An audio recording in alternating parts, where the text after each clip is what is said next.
losing for him was already bad, and losing against me was really the worst thing he could have. For him, be second, he was the first of the losers. He just hated that. It was nothing for him but winning. He just wanted to psych his opposition, that they all think that Senna was in front of them. He had to be quickest all the time.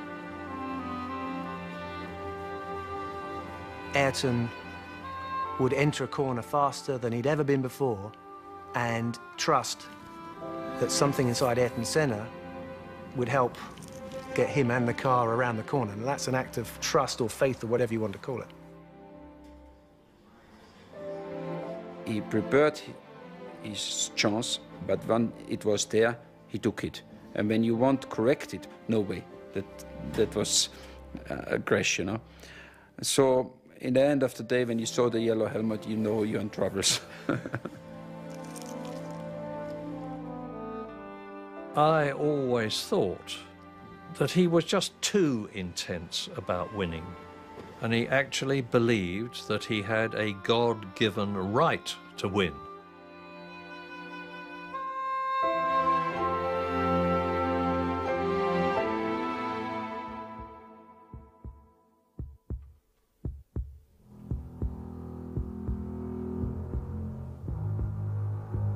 You think you have a limit. As soon as you touch this limit, something happens and you suddenly can go a little bit further. With your mind power, your determination, your instinct, and the experience as well, you can fly very high. Ayrton Senna's talent, commitment, and determination carried him beyond normal boundaries. He displayed a supreme ability behind the wheel of a racing car, but he also demonstrated an immense depth of character, of thought, and of emotion. His tremendous rivalry with Alain Prost throughout the late 80s and early 90s extracted every element of his genius. But if there was one area where Senna truly flew high, it was racing in the rain. His precision in the wet, it was just unbelievable. He just filled the car so much more.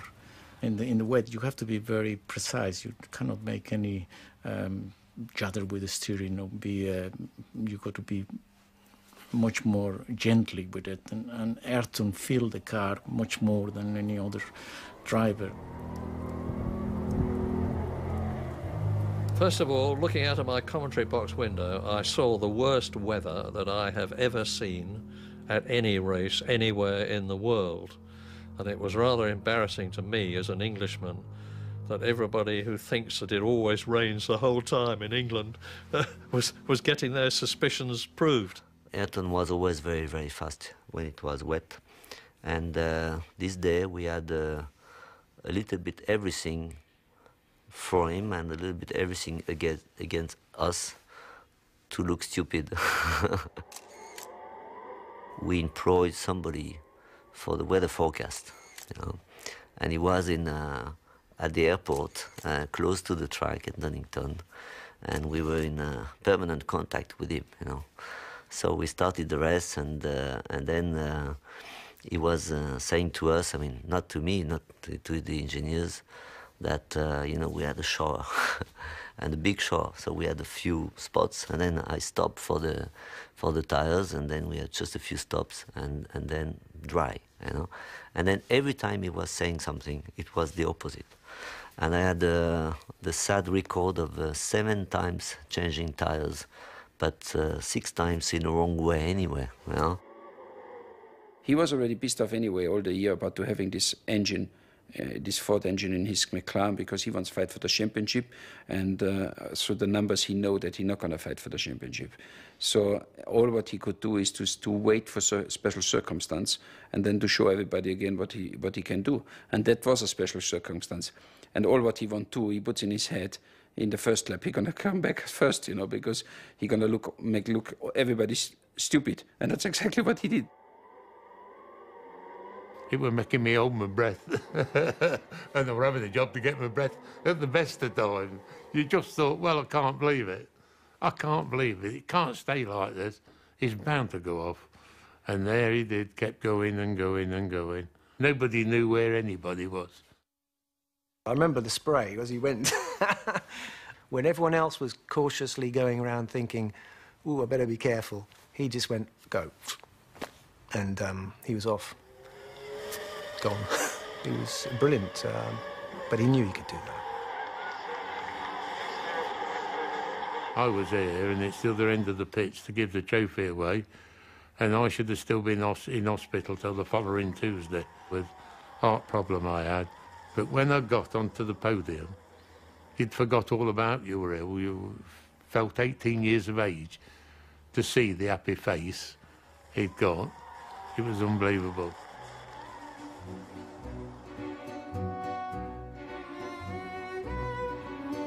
His roots were firmly grounded in the sprawling steel-making city of São Paulo, the industrial heartland of Brazil. Here, amid the energy and bustle of South American commerce, Ayrton developed his talents on the kart track at Interlagos and began a collection of trophies that would become greatly cherished by his close-knit family. O Ayrton sempre foi uma pessoa extremamente determinada. Ele sabia exatamente o que ele queria e ele ia atrás daquilo até conseguir. Ele era extremamente persistente. Quando ele era pequeno, a gente chamava ele de teimoso, porque ele ia assim até o fim, aonde ele queria chegar. De criança, eu lembro muito a época que ele corria, que ele treinava de kart, da época que ele, inclusive, foi viajar para fora, e nas viagens que ele fez para fora para correr em campeonatos de kart, eram viagens rápidas, mas que sempre tinha uma expectativa muito grande de que resultado que ele ia obter, e sempre teve, cada ano ele tinha resultados muito positivos. Então as minhas recordações são muito ligadas a isso, porque a vida dele era muito, muito ligada ao automobilismo. Desde que eu nasci, desde que eu me lembro, ele já andava de kart quando eu nasci. Before long, kart racers in Brazil and all around the world became all too aware of the driver in the yellow helmet. O Ayrton, eu conheci ele quando era um garoto de kart, ele era piloto de kart. Mas na época eu já pintava para o Emerson Fittipaldi, que era bicampeão mundial de Fórmula 1, para o Nelson Piquet, que já estava na Fórmula 1, então ele queria criar a sua identidade também. Então eu resolvi, pensando em colocar uma cor quente no capacete, como a Ferrari, que é vermelha, pintei ele de amarelo, certo? Com duas faixas saindo em verde e azul, saindo como se fossem os olhos dele, porque dá movimento e dá agressividade também. Então assim foi feito e foi composto as cores do país, em verde, amarelo, azul e branco. Quando Ayrton retornou, ele quis adotar essa pintura, que ficou para sempre a pintura dele. Foi isso aí. I know him since long time ago, because we did 2 World Karting Championship together in Le Mans and Estoril, 78 and 79. So this goes back to the very, very old days. And he was very, very committed. He had this, this star, these eyes. He was exceptionally committed, I think, more than anybody else. A gente sempre foi uma família super unida, e quando Ayrton foi morar na Inglaterra, todos nós sentimos muito, e ele também, né, a falta, a distância. Então a gente muitas vezes ia para lá, ou quando ele podia vir, para poder ter essa proximidade maior. Ele escrevia muito. Cada corrida que ele fazia, ele escrevia detalhando cada curva, cada coisa que ele tinha feito. A gente tem essas cartas até hoje, e mesmo à distância, o contato sempre foi muito, muito próximo. Como o Ayrton, quando foi para lá, ele não sabia inglês, então ele ficava em frente da televisão, horas e horas, tentando entender o que estava se passando, procurando aprender a língua e se concentrando. Ele também não sabia cozinhar, nunca soube, e na verdade ele passou alguns anos comendo ovo frito, ovo cozido, ovo mexido, todos os tipos de ovos possíveis e imagináveis, porque era o que ele conseguia fazer. Quando o Ayrton me procurou, em 1984, em janeiro, ele tinha muita preocupação com o preparo físico, com a sua saúde, porque ele era muito magro, uma pessoa realmente fraca, e era até chamado franzino Ayrton Senna pela mídia. Nós iniciamos um trabalho, percebemos a vontade férrea que ele tinha de buscar ser mais forte, mais resistente. Era uma pessoa que tinha uma força interior muito grande, porque ele não media esforços. Se alguém perguntar qual a diferença do Ayrton, é esse fazer. Porque saber de cabeça é não saber nada. E eu falava muito para ele isso. Ayrton, o sábio não é o que sabe, o sábio é o que faz aquilo que sabe.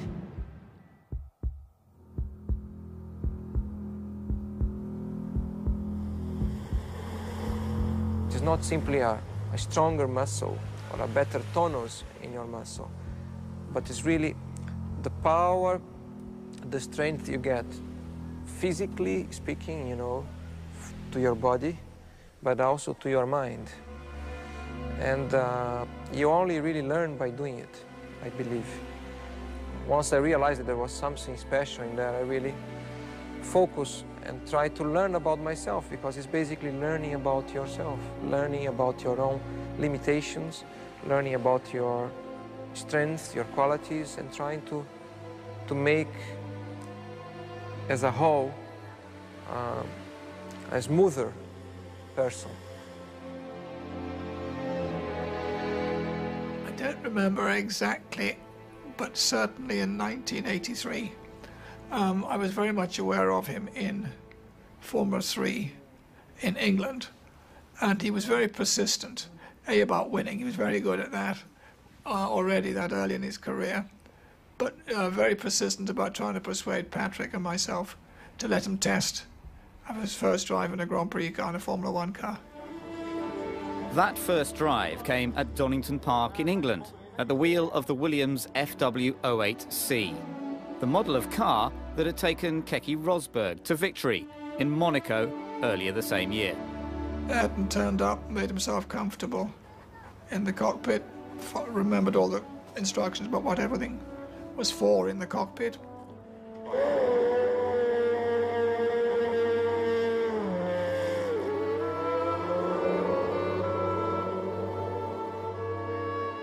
At the time, he was only halfway through his first season of Formula 3, but he was totally undaunted by the Grand Prix car with triple the power of his usual mount.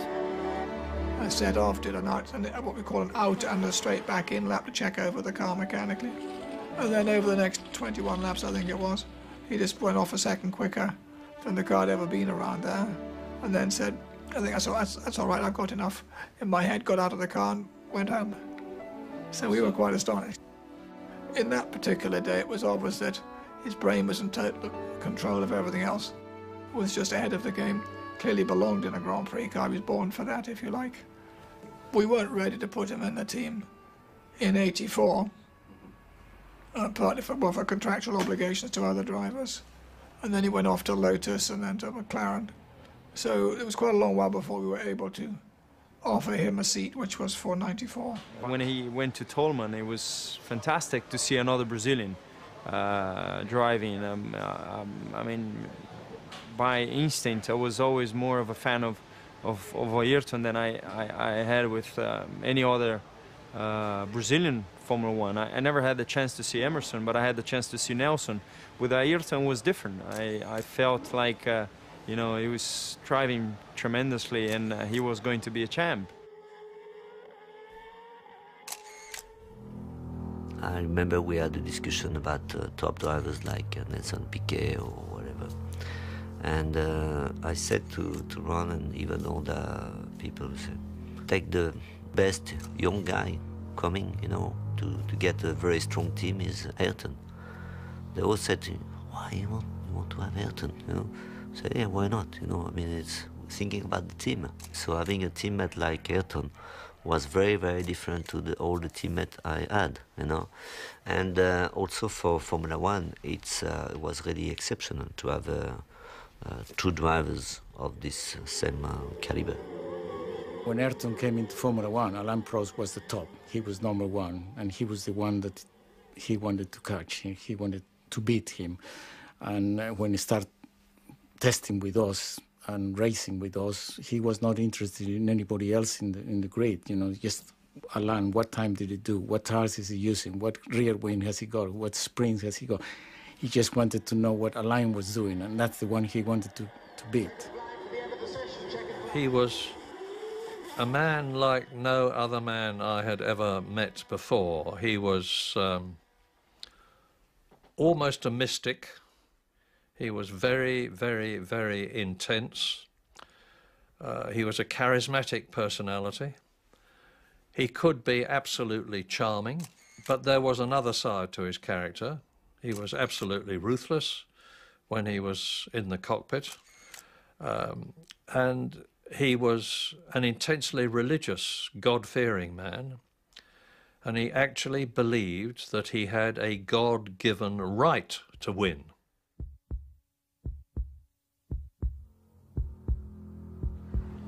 The main thing is to be yourself and not allow people to disturb you, to be different because they want you to be different. You gotta be yourself. Many times it's through a mistake, due to your own personality or your own character or interference that you get on the way, that you learn. And the main thing is to make sure you learn through your mistakes and get better. I believe in the ability of focusing strongly in something, then you're able to extract even more out of it. His whole life was concentration for the race or for the championship. He had no family, no children, nothing, you know, so it looks like he was living only for that.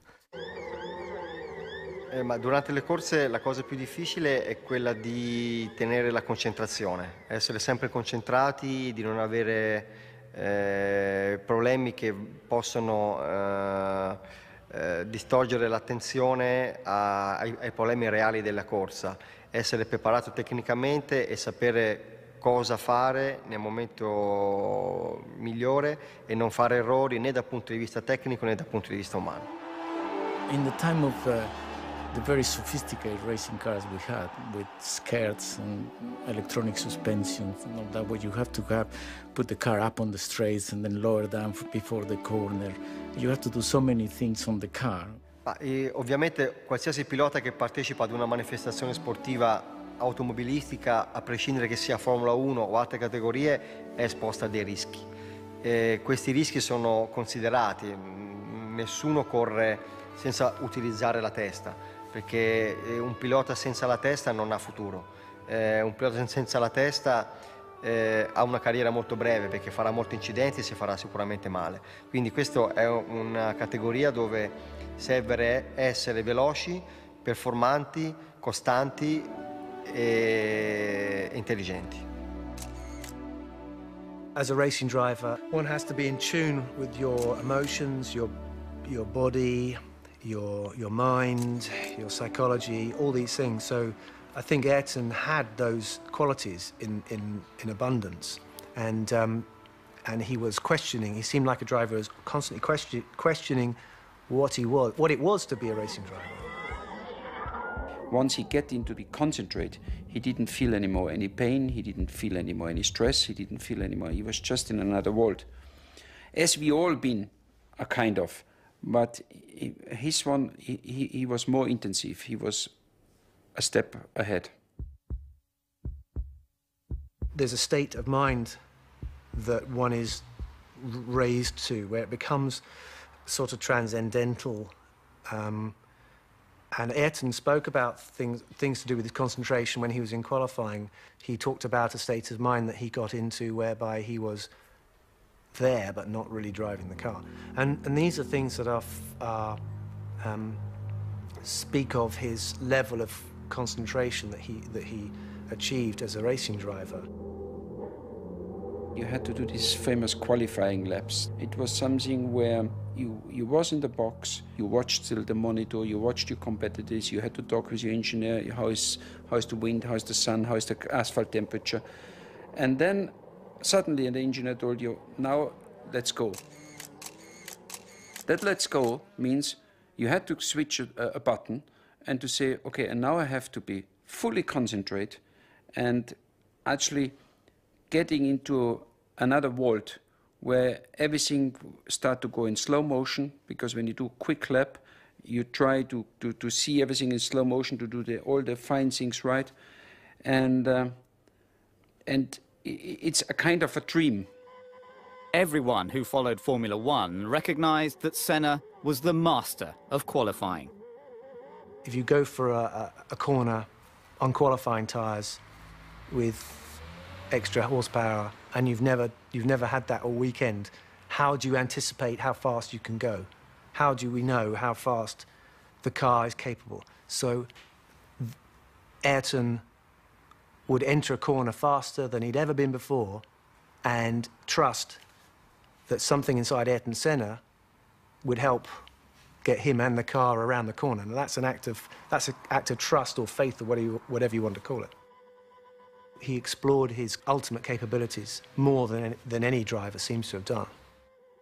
The thing with him, he was such a good driver that he used to adapt to the car.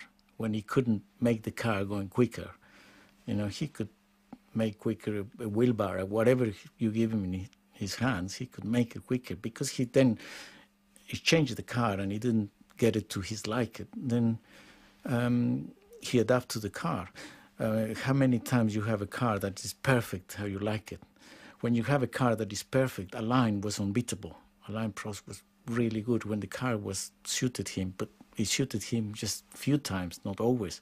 I was doing all the tests, and in winter I was not testing. I was doing all the tests for him, and to set up the car, I don't think he was the best driver, but driving mentally and getting the pole and being quick on one lap, and he was really the best, you know.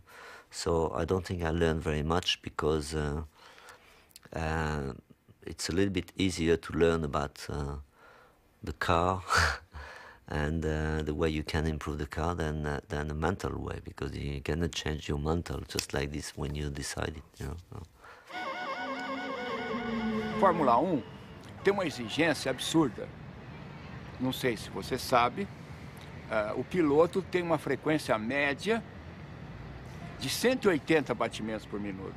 É uma loucura, com picos de 220, 230. E apesar de ele estar num carro aberto, o calor é muito grande. Então a exigência do piloto é completamente diferente de qualquer esporte. É muito estressante.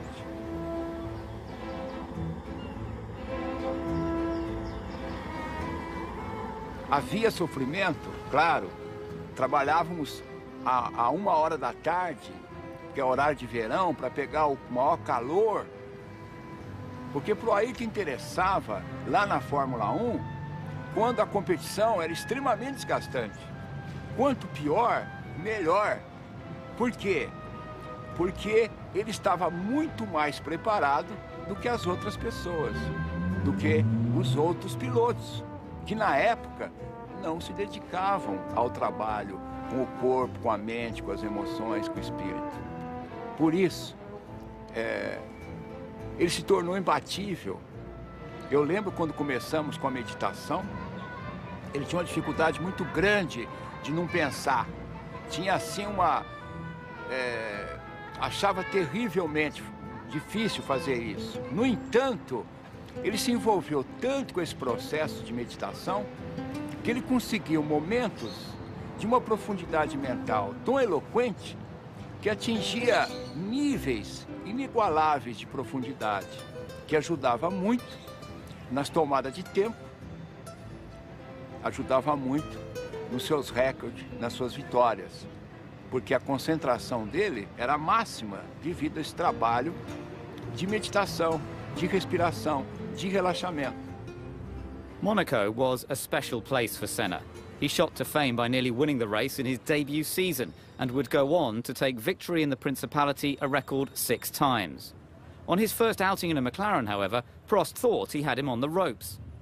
In Monaco, where he was not very good into the weekend, was the first Thursday was ahead of him, and Saturday almost the whole day I was ahead of him until the last qualifying lap, where just like this, and he went quick, and he got the pole for just a little bit. But I could not imagine that he could come back just like this, because he was not going that well. And he said in a press conference that he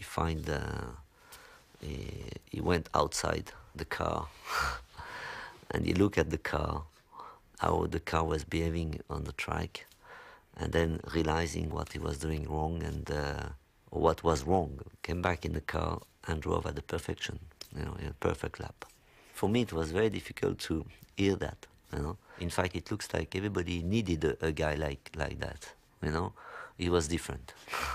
I was too boring, and he was different.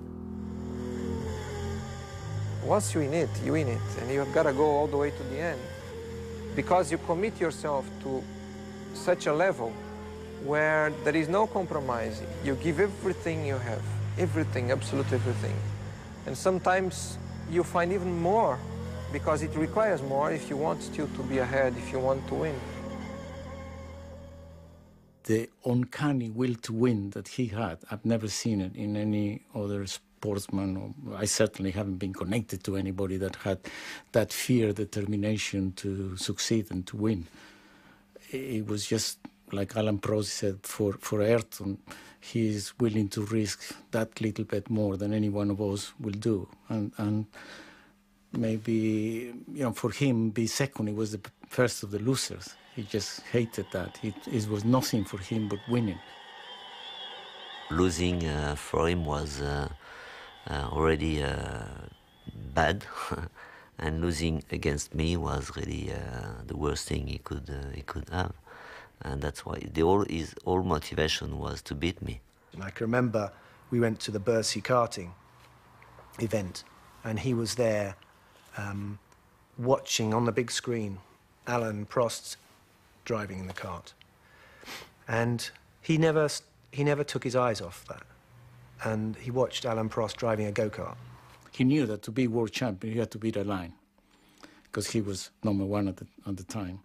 I remember one race, and I think it was the Belgium Grand Prix. Ayrton always used to try so hard in qualifying that after qualifying, before he took his overalls, he sit in the corner of the track and he just gets all his adrenaline back. Alain and I were looking at the times, and Alain said, I just can't believe how he could be so quick. Where is he beating me? Anywhere else, but here, I always quick here. How he can be? And then as I look at Ayrton was sitting up and he looked at me and he winked an eye, and I thought that he just felt so satisfied I have beat the line, and he had recognized that I'm quicker than him, and it was so, for him, that was kind of a stage in his career, and he thought, well, I can now begin to think of being world champion. When Ayrton came along in his footsteps, his approach was in many ways similar. It was cerebral. That means he used his head at all times. But he did so with more dash and determination than you ever saw in Alain. Alain had plenty of determination. He never exposed it. Ayrton, it was all about drive and courage and let's go for it. We'll just leave the rest to me when he was in the car. Formula One drive, all sportsmen are gigantically competitive. They're there to win. And you've got two very different people in Alain Prost, the professor, who was quiet, very quiet. He always spoke very quietly indeed. Very, very smooth, very experienced, up against Senna from South America with a very different temperament. And so it could not have been better from a journalist's point of view or a commentator's point of view. The fact that we were fighting so hard together, we were putting the level of, the performance of the car and the team at a very high level. And if you're talking about the briefings, we were spending 3, 4, 5 hours into the briefing. It was for 2 reasons. First reason is to improve the car and the team. And the second reason is to be sure that we could not forget something that could suit us or suit me, for example, better than Ayrton, or Ayrton would think of something suit me better than Alain, At the end, it could also become a psychology. If you have a briefing, there's no way that I could go out of the briefing before Ayrton. And Ayrton could not go out of the briefing before me anyway, So we're going out together.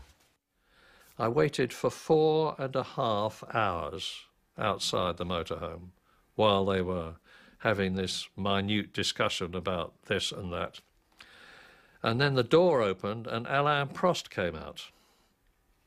And he came down the steps and I said, Alain, in God's name, what do you talk about in there for 4.5 hours? And he said, oh, Murray, he said, this and that, but I do not like to be the first to leave. The intense nature of the battle between the two McLaren teammates led to a deterioration in their personal relationship. Other teams and drivers were simply not at the same level, so Senna and Prost focused on one another, both in and out of the car. But that was part of the fight we had anyway. Everything was tough. On the track, outside the track, setting up the car, all kind of things was really just at the limit all the time. We also knew that if we were quick and fast and a winning car, that was also because of us, because of the drivers, because we were dominating, Formula One. It's not pretentious to say that. Eu acho que o Ayrton e o Alain foram pessoas que precisavam muito uma da outra, porque para eles poderem desenvolver os próprios potenciais no top, da forma mais perfeita, a competição do outro ajudou justamente a chegar nesse desenvolvimento máximo. Acho que o Ayrton não seria o que ele foi sem um Alain Prost. E vice-versa. Acho que o Alain não teria sido o que ele foi sem o Ayrton Senna. Uma vez perguntaram para o Ayrton se ele tinha inimigos. E eu acho que o Ayrton respondeu uma das coisas mais lindas que ele respondeu em todas as suas muitas entrevistas. Ele disse que a vida era muito curta para se ter inimigos. Então, eu acho que, às vezes, a vida é mais curta ainda do que a gente pensa, como aconteceu com ele. Eu acho que essa frase é perfeita, seja no momento que ele e o Alain eram inimigos, ou depois, que nem eram, mas para qualquer condição como essa, eu acho que essa frase é perfeita.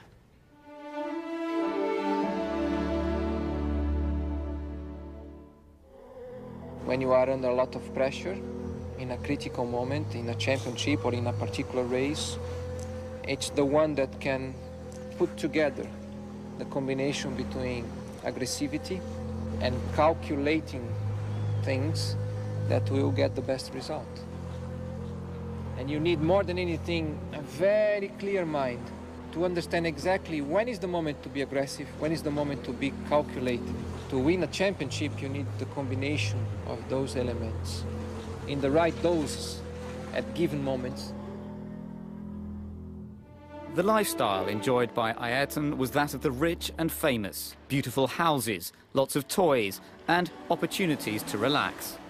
But his love of Brazil and for its people was reflected in the way they felt about him. He was idolized by the ordinary men and women in the street, and he's still idolized today. Máximo, pessoa extraordinária, maravilhosa, foi embora muito cedo. Senna. Vagabundo, meu, é ele! Oh, esse pra nós aqui é o melhor do mundo. Muito legal, muita saudade dele, faz muita falta pro esporte brasileiro. Representava muita alegria, né? Ao domingo, tinha muita emoção nas grandes corridas dele. Grande piloto, tem muita alegria para nós no Brasil. É difícil ter outro piloto igual o... Ai, que beleza! A pessoa representa tudo para o nosso país. Foi o maior ídolo, a maior glória, foi tudo. Acho que para todos os brasileiros nós é a honra de ter uma foto dessa aqui, observar assim e ter como lembrança, né? Ele para mim ele foi um dos melhores brasileiros do mundo e ele deve ser homenageado por todos porque eu acho que ele foi o melhor, mesmo que ele já tenha ido. Isso aqui representou pra gente os melhores fins de semana aqui do Brasil. Para mim, um ótimo atleta, uma ótima pessoa, um ótimo ser humano e um exemplo de vida. Deu até um nó na garganta quando eu olhei. Isso para mim significa muito, viu? Muita saudade.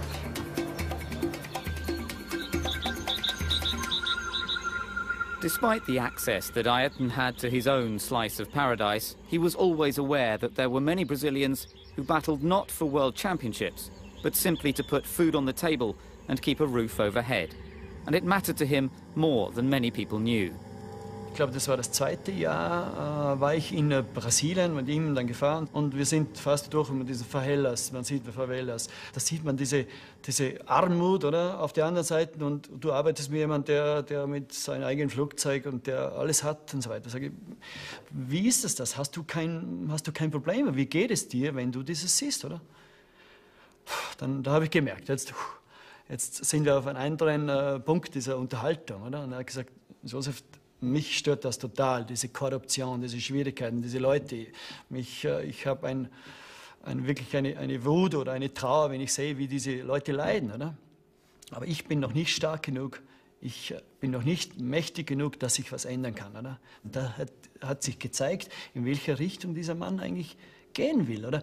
Dieses Rennfahren, dieses schnell zu fahren, dieses an das Limit zu gehen, ist einfach nur eine Brücke oder ein Wagen, ein Fahrzeug gewesen, um in diese Richtung, wo er hinkommen wollte, ist. Das ist auch ein Prozess von ihm selber gewesen, wahrscheinlich, oder? I think the best remembrance I had was when I stayed with him that weekend in his house, in his farm, and we had a storm, and the lights and the telephone went out of order. And I needed to phone my wife, who was in Scotland. So we went out, and we found a telephone box.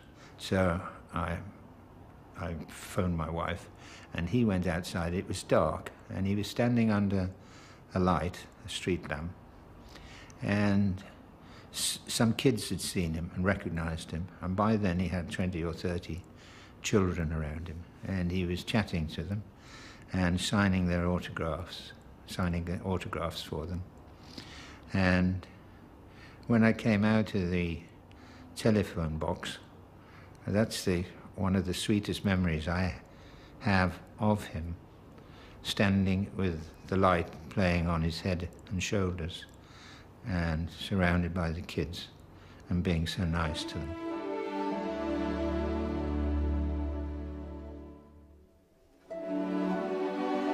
Dois meses antes do acidente, o Ayrton me procurou e disse que ele gostaria de fazer alguma coisa para ajudar crianças e jovens e me pediu para pensar a respeito e a gente voltaria a conversar.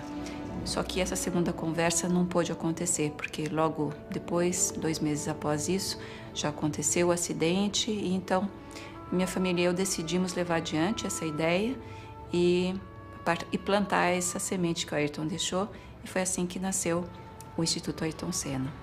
Dividir, compartilhar uma coisa que ele teve a chance de ter, mas que a maioria das crianças brasileiras não teve, que se chama oportunidade. Oportunidade de ter educação, de ter saúde, de ter futuro e esperança. Ayrton's standout amongst Grand Prix drivers was that he knew there was something outside Formula One. And I think he made that his mission in Formula One to build himself a platform so that he could express how he felt about things to do with humanity, things to do with people. And maybe his approach within Formula One was ruthless sometimes, maybe not humanitarian even, but there's no question that what he felt was a deep empathy with mankind and with the problems in the world. We are made of emotions. We are all looking for emotions, basically. It's only a question of finding the way to experience them. There are many different ways of experiencing emotions. Perhaps one different thing, only that one particular thing that Formula One can provide you is that you know you are always exposed to danger. Danger of getting hurt, danger of dying.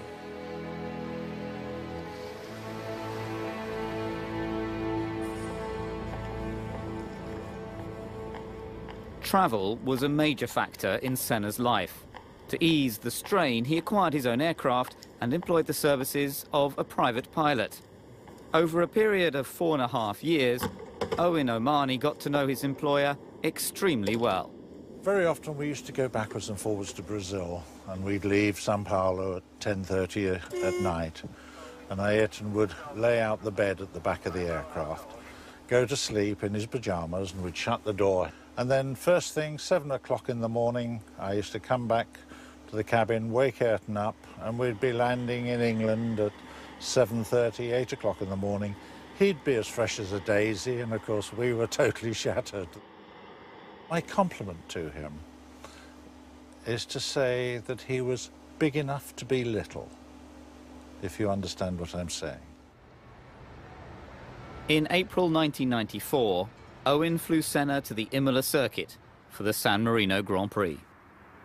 A Imola Ayrton si è sempre trovato in maniera particolare, come sul circuito di casa. Da allora, dopo l'84, Ayrton Senna ha conquistato 8 pole position in 10 anni. Ha cominciato con le Lotus e poi con la serie incredibile con McLaren, per finire con Williams, e anche l'ultimo anno in cui lui corse a Imola era chiaramente in pole position.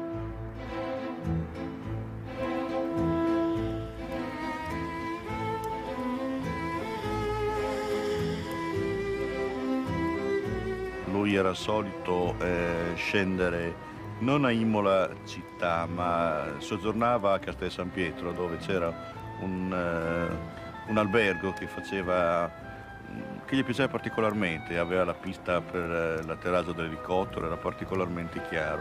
Era l'Hotel Castello, dove lui e la sua squadra risiedevano. Era una persona comunque molto semplice, dolce e soprattutto riservato. Infatti chiedeva spesso di mangiare qui da noi nel ristorante, però voleva magari l'ultimo tavolo, quello più nascosto, più diciamo lontano dalle persone. The whole weekend was terrible. I mean, when first of all the accident of Ruben Barrichello. Then the day after, Roland Ratzenberg,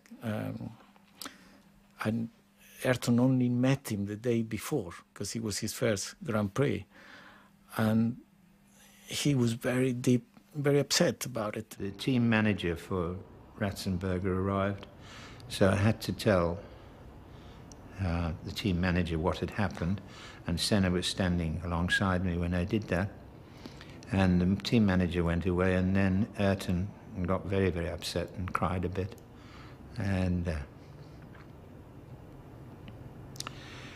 that's when I said to him, you know, Ayrton, you've been 3 times world champion, you're the fastest man in the world, and you like fishing. So I said, why don't you quit?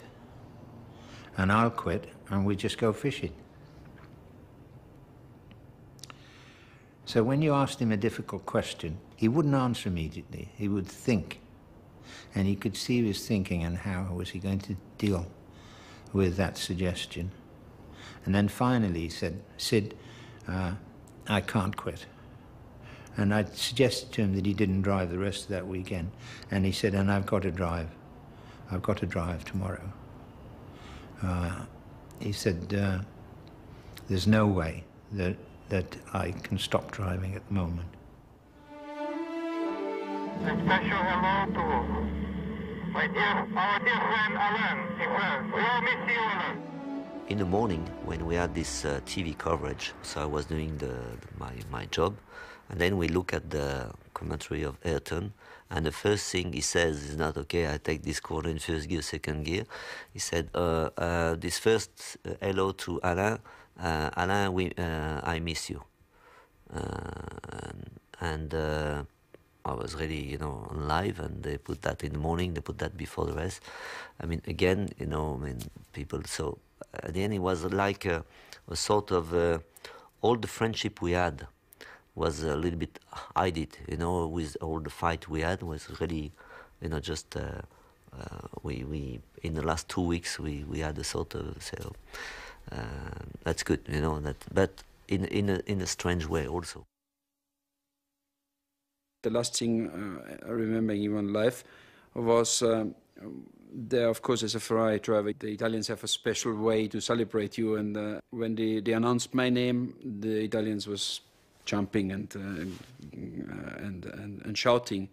And I was just in front of his car, and he was in the car, and he looked to me, and he was laughing and things. So you really could see we was friends. It was an honest laugh. He was even happy if something went well for me. And that actually is the last time I really looked to his eyes, and we just been we seen each other. There have been many heavy accidents before. I had a very heavy accident in '89. I nearly died there, and Ayrton, one day after, Ayrton found me in the hospital, how I am, and I said to him, I'm okay, but I think this corner, it's very dangerous, and I think one day somebody gonna die there. It's too dangerous, and should be doing something. But okay, we was talking a bit, and then we went to testing to Imola a couple of months later, and Ayrton and myself say this corner should be changed, and we walked to this corner, and we looked how it could be changed, and we looked over the wall, and Ayrton says to me, but look, Gerd, I cannot change this. There's a rebar behind, so there's no way to move the wall. And we look both and say, yeah, unfortunately there's a river behind, we cannot move the wall, so that's how it is, and we walked back again. And it was exactly the point where he died.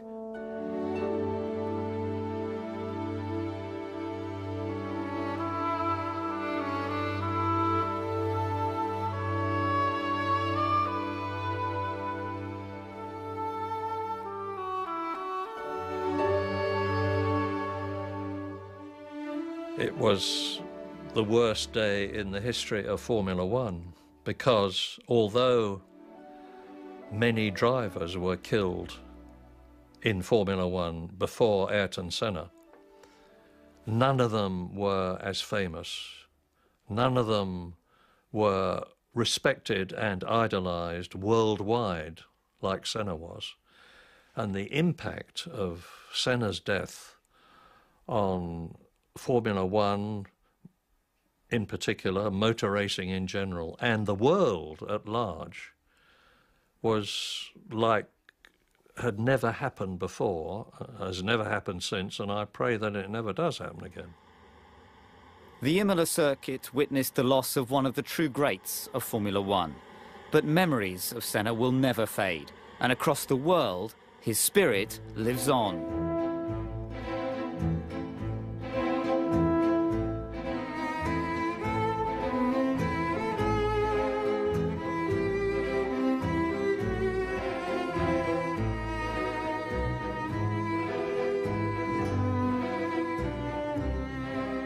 A ideia que eu tenho é que ele está muito próximo. Eu não sei como explicar.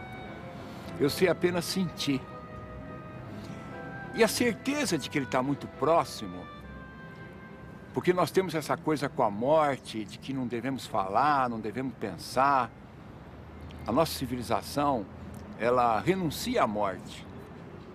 Então, esses 10 anos, parece que fica mais profundo, mais intenso, porque vão surgindo coisas no nosso inconsciente, esquecidas da sua meiguice, da sua forma de ser tão simples, que era a coisa que mais me marcou, era o jeito dele, humilde, simples. Uma vez o Ayrton disse que os ricos, as pessoas ricas, não podiam continuar vivendo numa ilha cercada por um mar de miséria, que todos nós respirávamos o mesmo ar e a gente precisava dar uma oportunidade, ao menos uma oportunidade fundamental para as crianças e jovens. Então essa é uma visão que o Ayrton tinha, que eu tenho e nasceu da minha família, como uma educação de valores que respeita a pessoa do outro e pensa que é importante que todos nós possamos ter oportunidades, dar certo, respeitar as pessoas e ser responsáveis, ser corresponsáveis pelo próprio país. Nesses 10 anos de trabalho, nós estamos completando também 10 anos esse ano, nós atendemos a 3.930.000 crianças e jovens em todo o país. If I did the things I did, it's because I had, first of all, a good opportunity in life to grow properly, to live well, live healthy, learn a lot, and I was led at the key moments to the right direction, I believe.